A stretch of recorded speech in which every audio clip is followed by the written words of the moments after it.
Hello guys, welcome back to another video. In today's video I'm going to be showing you the all-new 2022 Subaru WRX. This one is the base trim, so let me go ahead and show you all the features this one has.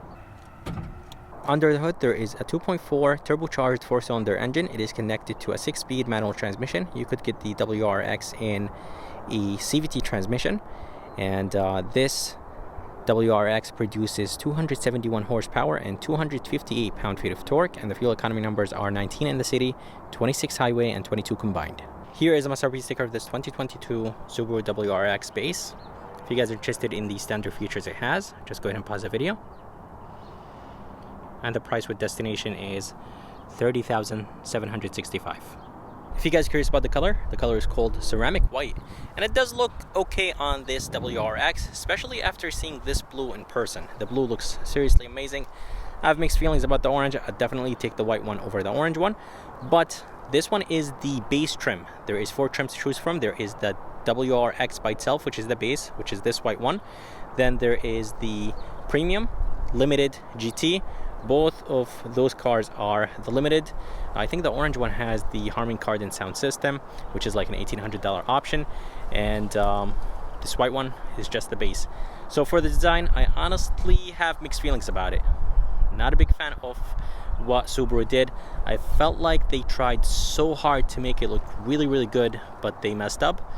And yeah, I'm just not a big fan of the design. Right here in the front, the grille and the trims, everything looks like they're flat black, but the grille is actually finished in gray, but it does have that flat black look to it, and that adds a cheaper look to the front of this Subaru badge is nice and big. There is a vent right there, and for the headlights, not everything right here in the front is LED. So for $30,000, I really wish they just made everything right here in the front LED. And I'm not a big fan of the headlight housing. It's very small, and it just looks very weird on this car. And grille has a nice design to it. Again, it has almost, or it looks like it's flat black from far away, but when you zoom in, it is finished in gray. In the bottom, everything is finished in flat black, no fog lights, and there is just some fake vents. And by the way, this plastic right here is actually textured, so it does look nice, but honestly you can't really see it from far away, so there's basically no point. Let's go ahead and move to the side, and I'll show you the side view of this all new WRX. Here is a side view of this WRX, and honestly I think the side view looks very good, but they definitely messed up on the plastic fender flares. They're just too thick for no reason. It looks like this is more of like a rally car or an off-road car. So that's the only thing I really don't like about the side view of this WRX. But other than that, honestly, the side view looks good. There's nice sharp lines right here on the side, and there is some plastic in the bottom. It is that textured plastic, and the fender flares, they do have that textured plastic, but again, you can't really see them from far away. There is a functional vent right there, or a functional fender flare vent. But anyways, yeah, the side view looks pretty good. On the mirrors, there is no turn signal indicators, which I think is fine for $30,000, but there is no blind spot monitoring system on this base. I really wish that this $30,000 WRX had blind spot monitoring system. And all the window trims are finished in flat black. For the rims, they have a really nice design to them, and they're finished in gray, and the size is 235, 45, 17, and honestly, Subaru did a great job with the rim design on this base trim. And honestly, those rims don't even look like 17. The blue one and the orange one, they have the 18-inch rims, and for some reason they look bigger than 18. But on this base, those 17s look very, very good, and they fit this car just perfect. But let's go ahead and move to the back, and I'll show you the back view of this WRX. Here is the back of this WRX, and honestly, the back just doesn't look good on this Subaru WRX. It kind of has an Acura NSX look to it from the back, and yeah, I'm just not a big fan of it. And maybe on the blue it looks a little bit better. Orange, I'm not too sure. And this one does not have the carbon fiber trim in the back. It's a $336 option. The blue one and the orange one have it. For the taillights, design looks okay, and the turn signal indicators in reverse are halogen. The running light is LED, and there's this gloss black trim. Subaru logo is right there, but I'm not exactly sure how this gloss black trim goes good with this flat black, so I'm not sure what Subaru is thinking. Just doesn't really match. It doesn't look that good. Anyways, on the bottom there is a weird design, some reflectors in the back, more of that textured plastic, and diffuser has an okay look to it, and there is real exhaust tips that are connected to the exhaust pipe, and quad dual exhaust pipes, and I'm glad they're connected to the exhaust pipe, but overall the design here in the back just isn't that good. Here's a key of this 2022 WRX, and for $30,000 it's a normal key, no push to start, no easy entry, and it's a very cheap looking key, very light, and I really don't like it. Anyways, does have 4 buttons on it: lock, unlock, trunk release, and e-panic button. By the way, to open the trunk there is only 2 ways, one on the key and one inside. There is no button on the trunk. On the higher trims there is a button next to the backup camera, but this one does not have a button, which I really don't like for $30,000. Let's go ahead and open the trunk. It does open all the way up by itself, but it opens very quick. Not a big fan of it. It should be a little bit more controlled. Inside there is a decent amount of space,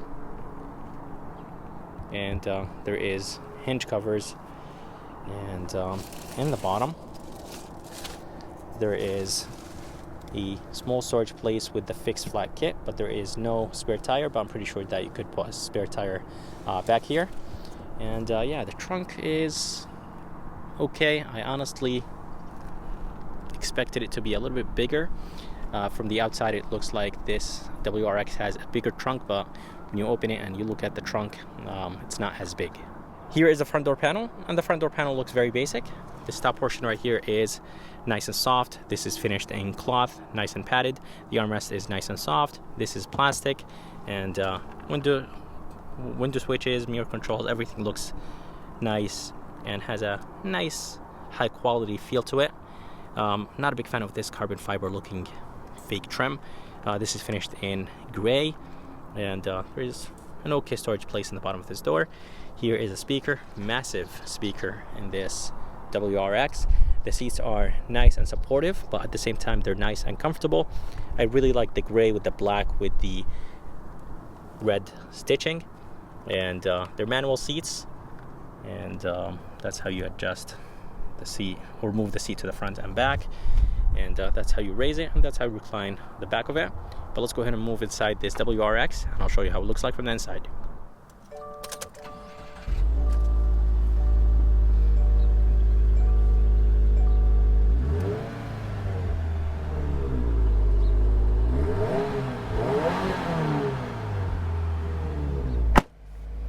Alright, so here is the interior of this 2022 Subaru WRX base, and I really like the sound of this boxer engine, and something that I noticed when shutting the door, it feels nice and solid, and this engine sounds good, or the exhaust sounds really good, but it feels a little bit muted, and of course people could change that if they want to, but from the factory I really wish it had a little bit more sound to it. And steering wheel looks good. And by the way, I cannot drive none of the WRXs this dealership has because they're all sold. So the orange one and the blue one, they're sold, and this one is sold.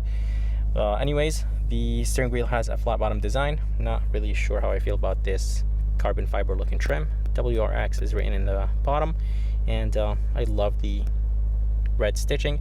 And from the inside, this thing feels, or this thing actually sounds pretty loud. I really wish it was a tiny bit quieter in the cabin. And steering wheel design looks good. This is not wrapped in leather, it's that synthetic rubber material. And on the left, there's a good amount of buttons right here on the left. Volume controls, source, voice command, phone controls. A few buttons right here to control that center display. And the gauges actually look pretty good. I really like the font, and I really love the fact that they're nice and easy to understand. And I love the red accents. Here is the air vent. It does have a nice design to it, and you could actually lock it if you move it to the right. And down here there is the trunk release button, traction control, and brightness control. And there is two 7-inch screens. Not a big fan of the way how those screens look. And yeah, overall it just doesn't look that good. Good amount of flat black. There's a volume knob, tune knob. The emergency light button is up there. A few shortcuts to go back home, and Subaru system is not really the best, and the screen feels very cheap. Yeah, it just doesn't look good. Those two 7-inch screens, they do not look good. And there's Apple CarPlay and Android Auto, which is good, but yeah, overall everything looks very cheap for $30,000, and for 2022 I really wish that Subaru tried a little bit harder. It doesn't even have dual climate control. It only has one zone climate control, and to be able to change the mode you have to click on this and then you change it from there. I really wish there was a button somewhere for the modes. And yeah, overall it just doesn't look that good. The screens are responsive but very cheap. Here is the fan speed, AC. You could adjust the temperature from here or from the buttons. And here is the off, on. There is a 12 volt, 2 USBs, 1 aux. I'm not sure why they're still putting an aux in 2022. Nice storage place right here, rubberized. And here is the 6-speed manual transmission in this WRX. And it does look good. And unfortunately I cannot drive this because it's sold. Here is the handbrake. Subaru is still using a handbrake. A little bit of storage place right here. 2 cup holders, nice and big. And here is the armrest. I think this is part of a package. So for this, you actually have to slam it down hard, just like that, to sit in place. And as I mentioned, this is part of a package. It does have some softness to it, but I really wish it was a tiny bit more soft. Some red stitching. And yeah, it just doesn't go in place. This is, I think, a stupid design from Subaru. There we go. And inside there is a storage place with 112 volt. And rear view mirror is big. The bezels are very thick. Not a big fan of them. It does have auto dimming function and some halogen lights, nice and bright. There is nothing right here except this light switch. And for the visor, it does have nice thickness to it. This part right here is soft, but this right here is hard. I'm not exactly sure why they made it this way. Anyways, there is a good size mirror, but there is no light. Here is the back door panel, and the back door panel has the same design as the front, but the top portion is plastic. Feels very cheap plastic. And this whole thing is wrapped in cloth. The armrest is nice and soft, and this is plastic, very cheap plastic. Good amount of storage place. Speaker. Here is the window switch, and the door handle feels solid. It is finished in flat black, very cheap looking, and more of that carbon fiber looking trim. Back seats are not too spacious, but there is a good amount of leg room. And headroom is not too bad. There is no armrest in the back, but I really like the fact the back seats have the same look as the front, so that gray, black, and red stitching. And inside, I really don't like it when companies do this. They make basically empty buttons or empty places for the things that are supposed to be here for the higher trims. So it just reminds you that you have a base trim, and I don't think it looks that appealing. And by the way, I completely forgot to show you the backup camera, but the backup camera resolution is really, really bad in this Subaru. And that's how the front of this WRX looks like. I hope you guys enjoyed this review of this 2022 WRX base. You guys let me know what you think about the design, because I feel like Subaru did not do a good job with the design. And by the way, there is no STI version on this generation. But anyways, I would like to thank Jeffrey here at Dan Perkins Subaru in Milford, Connecticut for providing me this WRX. If you guys are around and if you guys are interested, make sure to come and check them out. I'm going to go ahead and put the information and link at the bottom of this video. And if you guys would like to see more videos like this, please like and subscribe. And as always, I'll see you next time.